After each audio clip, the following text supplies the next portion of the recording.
Hi, everyone. Thank you for joining our second life skills lesson in the Best Version of You series. Today, we are going to learn how to build a positive image of yourself. This is something that I think is very important for everyone to be aware of and learn how to do, as having a positive self image helps you be successful in many different aspects of your life. So our objective for today, let's go over our objectives that we're going to cover. We're going to learn what self-image is, how it is developed, the difference between a positive and a negative self-image. We're going to also learn why self-image is important and strategies to help create a positive self-image. So what is self-image? Self-image is a personal view or the mental picture that we have of ourselves. It is an internal dictionary that describes the characteristics of ourself. Examples of these descriptive characteristics can be intelligent, beautiful, ugly, talented, selfish, and even kind. Notice how I gave both positive and negative examples of descriptive characteristics. These characteristics form a collective representation of our assets, which are our strengths and weaknesses as we see them. So, where do these characteristics that form our self-image come from? Self-image is a product of our learning. Our early childhood influences, such as our parents and caregivers, have a major influence on our self-image. They are mirrors reflecting back to us an image of ourselves. Our experiences with others, such as teachers, friends, and other family members, also add to the image in the mirror. Another influence are our relationships. Relationships reinforce what we think and how we feel about ourselves. How do you know if you have a positive or a negative self-image? Well, the image we see in the mirror may be a real or distorted view of who we really are. Based on this view, we develop either a positive or a negative self-image that affects how we act today.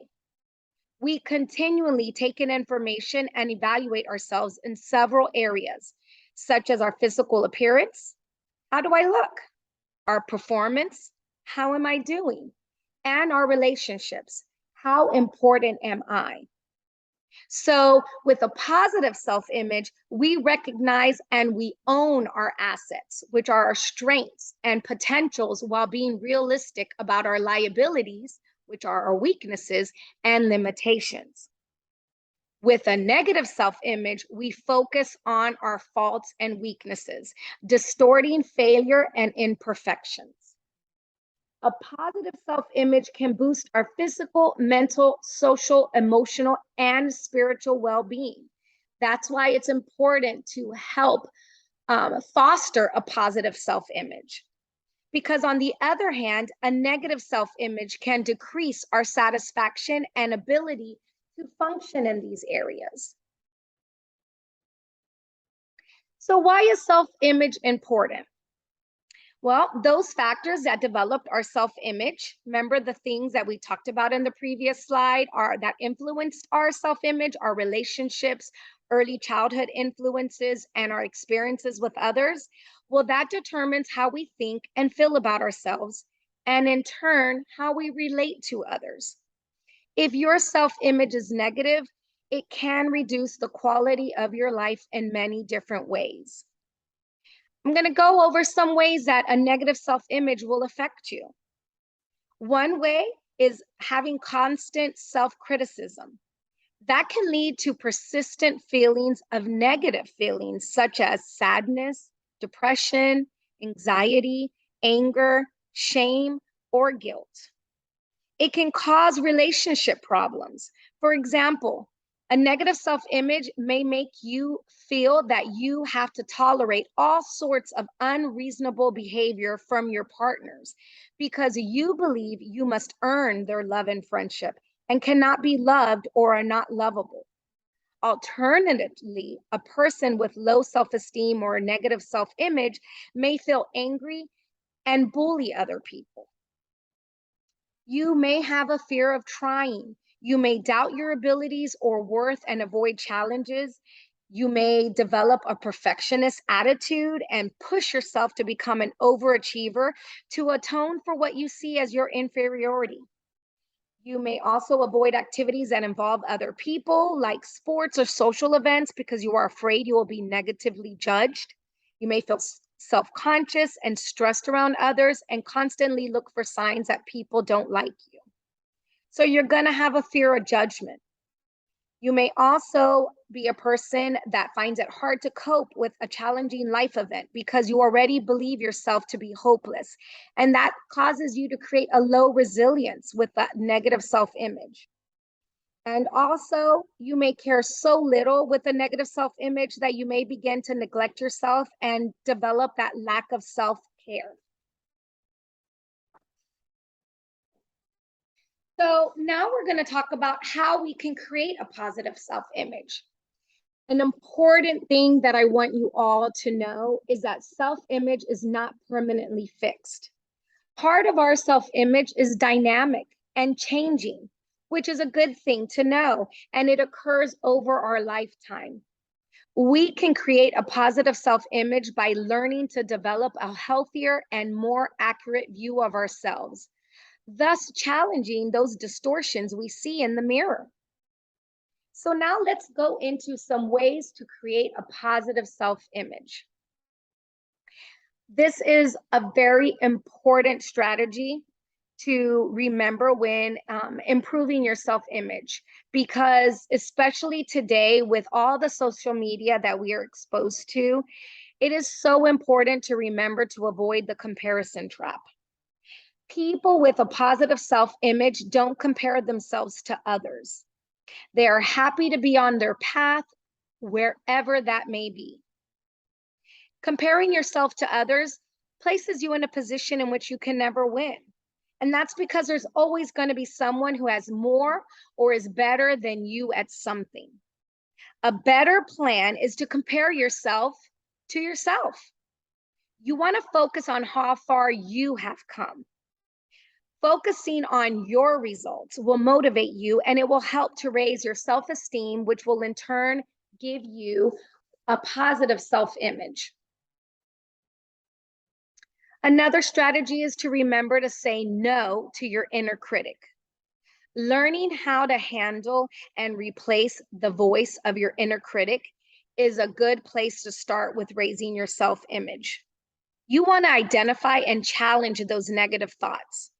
The easier it is to identify an issue, the easier it is to change it. People with a positive self-image don't beat themselves up over things that are out of their control. It's important to simply take a deep breath, slow down, and ask yourself what it is that you appreciate about yourself. These things don't have to be big, but they should reflect what it is that you like about yourself in that moment. Thinking of a few things that you appreciate about yourself will help you to build your self-esteem, and it can help you turn a negative mood into a positive one. It's also important to know that perfection is an illusion. We're all striving to better ourselves in various ways. But if we have unrealistic goals, we're in for a lot of disappointment. When someone aims for perfection, it can be easy to disappoint yourself, and this will affect the way that you view yourself in the future. So make sure that you define your personal goals and objectives, being reasonable and measurable. And remember, you're not going to change everything all at once, so don't be afraid to start small. Take it one step at a time. Set simple and achievable goals and then start completing them. And you want to remember that it is okay to do your best and be happy with the finished product, even if it has flaws.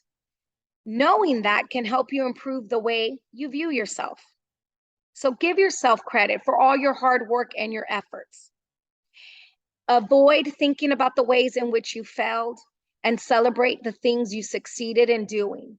Again, be happy with the path you are on, wherever that may be.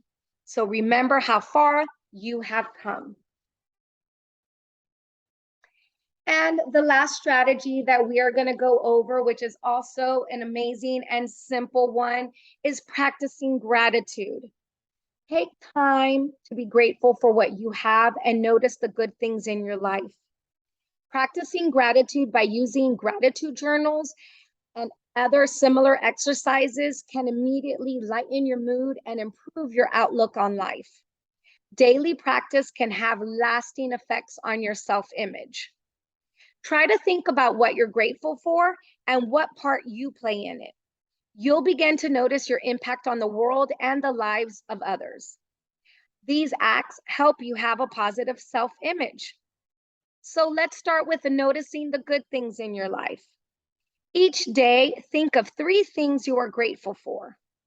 It can be simple things, your family, friends, having a bed to sleep in, food on the table, warm bed, a good meal. It's amazing what you notice when you focus on feeling grateful. Start a gratitude journal. Making a commitment to writing down good things each day makes it more likely that you will notice good things as they happen. Practice gratitude rituals. Some people say grace before a meal. Remember, that does not have to be religious. Pausing in gratitude before eating is just a simple habit that helps us notice and appreciate the blessing of food on the table. The next step in practicing gratitude is savoring the feeling of gratitude. There are moments when you naturally, right then and there, feel filled with gratitude. These are the moments when you say to yourself, oh, wow, this is amazing, or how great is this? Pause, notice and absorb that feeling of true, genuine gratitude. Let it sink in, soak it up, savor your blessings in the moment they happen. And the last step is expressing gratitude. Expressing gratitude is more than courtesy, manners, or being polite. It's about showing your heartfelt appreciation. Show your appreciation to someone who did something nice. You can say to them, it was really kind of you to. It really helped me out when you. I really appreciate it when you taught me. Or thank you for being there when.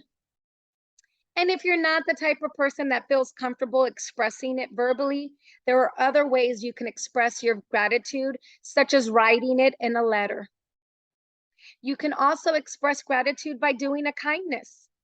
Gratitude might inspire you to return a favor or act with kindness or thoughtfulness where you pay it forward. You can hold the door open for the person behind you, even if it means waiting a little longer than you normally would. You can even do someone else's chores in your home without letting the person find out it was you. Notice how you feel afterwards. Tell the people in your life how you feel and what they mean to you. You don't have to be mushy or over the top. We all have our own style, but if you say what you feel in the right tone at the right moment, even a simple, hey mom, good dinner, thanks, means a lot to the person.